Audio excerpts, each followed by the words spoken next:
The vast expanse of space stretched endlessly, a canvas of darkness punctuated by the faint glimmer of distant stars. In the heart of the galaxy, aboard the colossal Galactic Council warship Eclipse, leaders from a dozen worlds gathered in the Grand Chamber. The room was a marvel of alien architecture, its walls adorned with shimmering holographic displays and intricate carvings that told the stories of countless civilizations. At the center of the chamber stood Elder Chronos, a towering figure with silver skin and eyes that glowed like twin moons. His voice, deep and resonant, filled the room as he addressed the council. "The Zorthians are coming," he said, his tone grave. "Their fleet is larger and more advanced than anything we've faced before. If they reach our borders, it will mean the end of everything we've built." The council members exchanged uneasy glances. Among them was Lyra, a young diplomat from the water world of Aquaria. Her translucent skin shimmered under the chamber's lights as she spoke. "Elder Chronos, our defenses are strong, but the Zorthians have already destroyed entire star systems. How can we hope to stop them?" Chronos turned to her, his expression softening. "We must look beyond our own borders for help. There's one planet that may hold the key to our survival, Earth." A murmur of disbelief rippled through the chamber. Earth, a small blue planet on the edge of the galaxy, was known to the Council as a primitive world, its inhabitants still mastering the basics of space travel. To suggest that they could aid in this dire situation seemed absurd. "Earth?" scoffed Zara, a fiery council member from the volcanic world of Pyros. "Their technology is centuries behind ours. What can they possibly offer?" Chronos raised a hand, silencing the room. "We have underestimated them for too long. Reports suggest that Earth has a soldier unlike any other, Commander Ares, enhanced with technology and trained in the art of war. He may be our only hope." The council fell silent, the weight of Chronos' words settling over them. Reluctantly, they agreed to send a message to Earth, pleading for assistance. As the transmission was sent, the council members could only hope that their gamble would pay off. Deep within a high-security military base on Earth, the cryo-sleep chamber hummed with activity.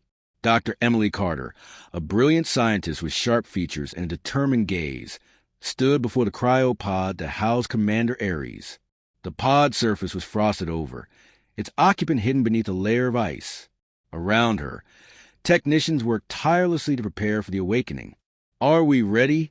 asked General Michael Turner, a grizzled veteran with a commanding presence. His eyes never left the pod as he spoke.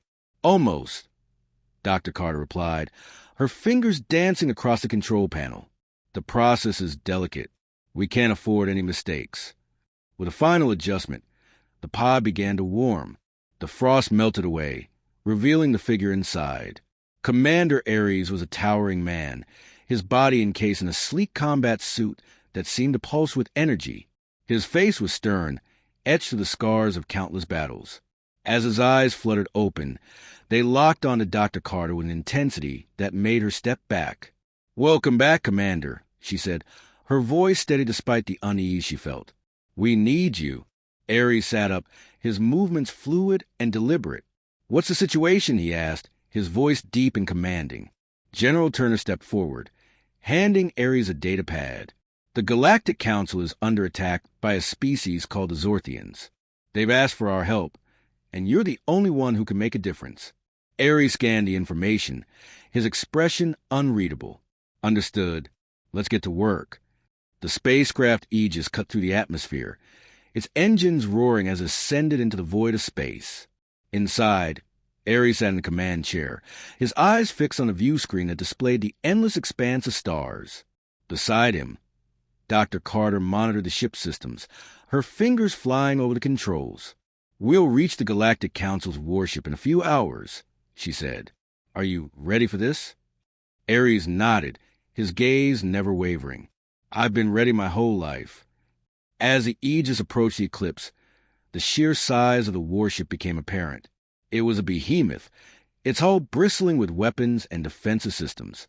The docking procedure was smooth, and soon Ares and Dr. Carter were escorted to the command center. The council members watched as Ares entered, their expressions a mix of curiosity and skepticism. Elder Chronos stepped forward, extending a hand. "Commander Ares, We are grateful for your arrival.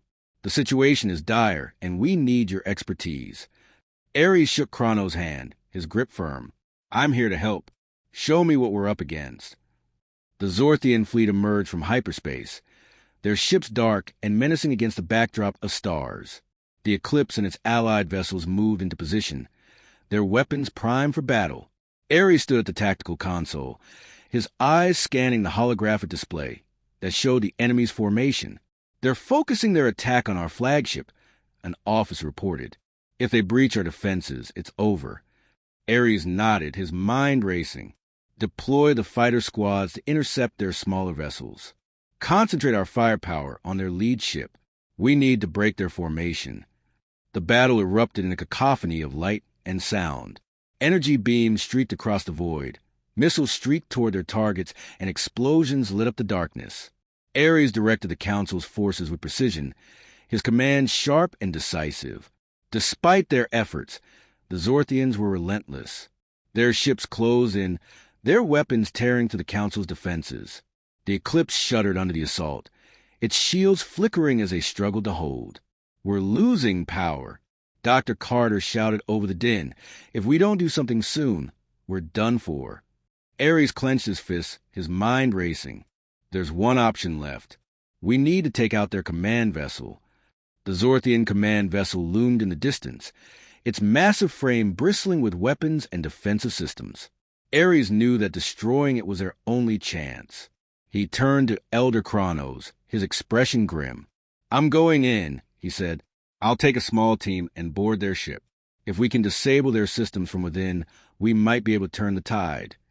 Kronos hesitated, then nodded. Do what you must, Commander. May the stars guide you. Ares and his team boarded a small shuttle, its engines roaring as it sped toward the Zorthian command vessel. The journey was fraught with danger, but they managed to evade the enemy's defenses and dock with the ship. Inside, the corridors were dark and foreboding, the air thick with the scent of metal and oil. Ares led his team through the ship, their weapons at the ready. They encountered little resistance. The Zorthians focused on the battle outside. Finally, they reached the command center. Ares and his team burst in, their weapons blazing. The Zorthian crew fought back, but they were no match for Ares' skill and determination.